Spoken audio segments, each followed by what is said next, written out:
Dhanyas kitchen ജേണിയിലേക്ക് എല്ലാ കൂട്ടുകാർക്കും സ്വാഗതം. വളരെ എളുപ്പത്തിൽ വളരെ ടേസ്റ്റി ആയിട്ട് നമുക്കിന്നൊരു ഫിഷ് ഫ്രൈ ആണ് ഉണ്ടാക്കുന്നത് കേട്ടോ.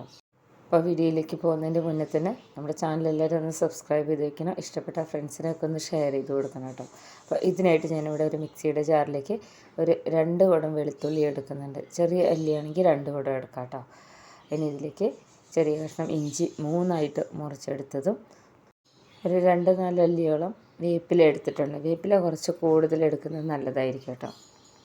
അപ്പോൾ ഇത് നമ്മൾ ഉണ്ടാക്കിയെടുക്കുന്നത് തനി നാടൻ രീതിയിലാണ് കേട്ടോ, മറ്റു മസാലകളൊന്നും തന്നെ ചേർക്കാതെ. അപ്പോൾ ഇത് നന്നായിട്ടൊന്ന് ക്രഷ് ചെയ്തെടുക്കാം. അപ്പോൾ ഇത് ആയി വന്നിട്ടുണ്ട്. ഈ ഒരു രീതിയിൽ ഒട്ടും വെള്ളം ചേർക്കാതെ. ഇനി ഞാനിവിടെ മീൻ എടുത്തിട്ടുണ്ട്. ഇത് നെയ്മീനാണ് കേട്ടോ, കുറച്ച് വലുതാണ്.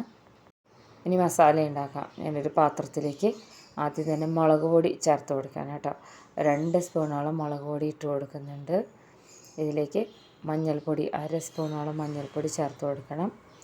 പെരിഞ്ജീരകത്തിൻ്റെ പൊടി ഏതാണ്ട് ഒരു 3/4 സ്പൂണോളം ഞാൻ എടുത്തിട്ടുണ്ട്. കുരുമുളക് പൊടി 1 സ്പൂൺ വരെ ആവാം, 3/4 സ്പൂൺ മുതൽ 1 സ്പൂൺ വരെ ആവാം.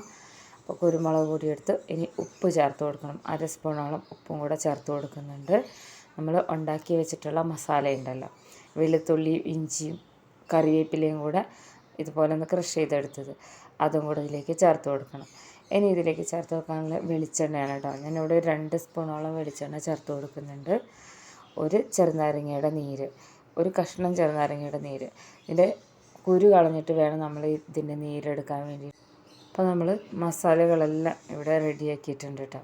നമ്മൾ ഇത് നന്നായിട്ടൊന്ന് കുഴച്ചെടുത്തിട്ട് കുറച്ച് ഡ്രൈ ആണെങ്കിൽ മാത്രം നമ്മൾ വെള്ളം ചേർത്ത് കൊടുത്താൽ മതി. ആദ്യം തന്നെ നമുക്കിതിന് നന്നായിട്ടൊന്ന് കുഴച്ചെടുക്കണം.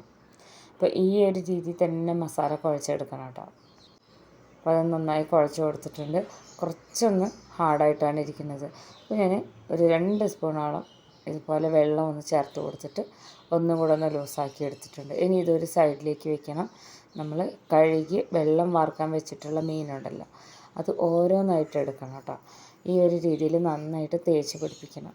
നമ്മൾ ഈ മസാല തേച്ച് പിടിപ്പിക്കുന്നതാണ് ഇതിൻ്റെ ഒരു ടേസ്റ്റ് കേട്ടോ. അത് ഉള്ളിലും പുറത്തൊക്കെ ഒരുപോലെ മസാല തേച്ച് പിടിപ്പിക്കണം. അപ്പോൾ ഈ ഒരു രീതിയിലാണ് ഞാൻ ഉണ്ടാക്കിയെടുക്കാറ് കേട്ടോ. അപ്പോൾ ഇതാ ഈ ഒരു മീനിനെ മസാലയൊക്കെ നന്നായിട്ട് തേച്ച് പിടിപ്പിച്ച് വെച്ചിട്ടുണ്ട്.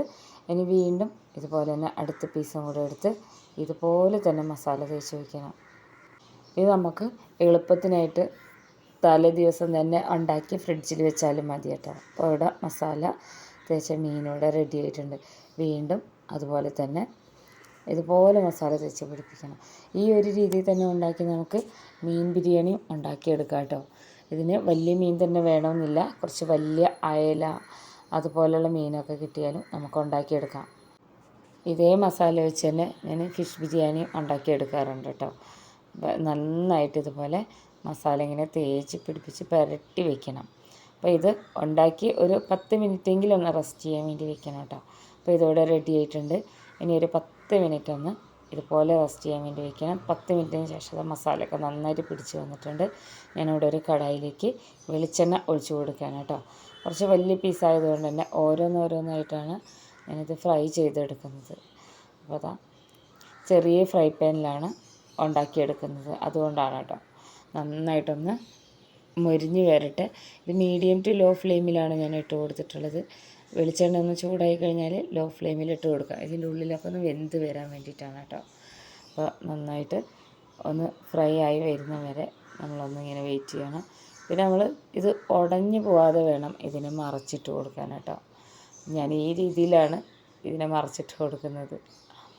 അപ്പോൾ അതൊരു സൈഡൊക്കെ നന്നായിട്ട് മൊരിഞ്ഞ് വന്നിട്ടുണ്ട്. ഒരുപാട് ഇങ്ങനെ മൊരിഞ്ഞ് വരണമെന്നല്ല, എന്നാൽ ഇതിന് മസാല ഇങ്ങനെ കരിഞ്ഞ് പോകാനും പാടില്ല. ആ ഒരു രീതിയിലായി വരണം കേട്ടോ. അപ്പോൾ ഇവിടെ 2 സൈഡും നമ്മുടെ ഫിഷ് ഫ്രൈ റെഡിയായി വന്നിട്ടുണ്ട് കണ്ടോ. ഇതുപോലെയാണ്. മീഡിയം ഫ്ലെയിമിലിട്ട് വേണം നമ്മളിതിനെ ഈ എണ്ണയിൽ നിന്ന് കോരി മാറ്റാൻ. ഇനി ഇതുപോലെ തന്നെ ബാക്കിയുള്ളതും കൂടി ചെയ്തെടുക്കണം. കാണാനും നല്ല ഭംഗിയാണ് കേട്ടോ. അപ്പോൾ നമുക്കിത് നെയ്മീൻ തന്നെ വേണമെന്നില്ല, ഏത് മീനിലും ഇതേ മസാല തന്നെ വെച്ച് നമുക്ക് ചെയ്തെടുക്കാവുന്നതേ ഉള്ളൂ. അപ്പോൾ ഇതാ നല്ല അടിപൊളിയായിട്ടുള്ള ഫിഷ് ഫ്രൈ ഇവിടെ റെഡി ആയിട്ടുണ്ട്. ഇത് ചോറിൻ്റെ കൂടെ അതുപോലെ ബിരിയാണി, നമുക്ക് ഫിഷ് ബിരിയാണി വയ്ക്കുമ്പോഴൊക്കെ വളരെ ടേസ്റ്റി ആയിട്ടുള്ളൊരു ഐറ്റമാണ് കേട്ടോ. എല്ലാവരും ഉണ്ടാക്കി നോക്കണം ഫ്രണ്ട്സ്. അപ്പോൾ ഇതുപോലുള്ള ഈസി റെസിപ്പീസുമായിട്ട് അടുത്ത വീഡിയോയിൽ കാണാം.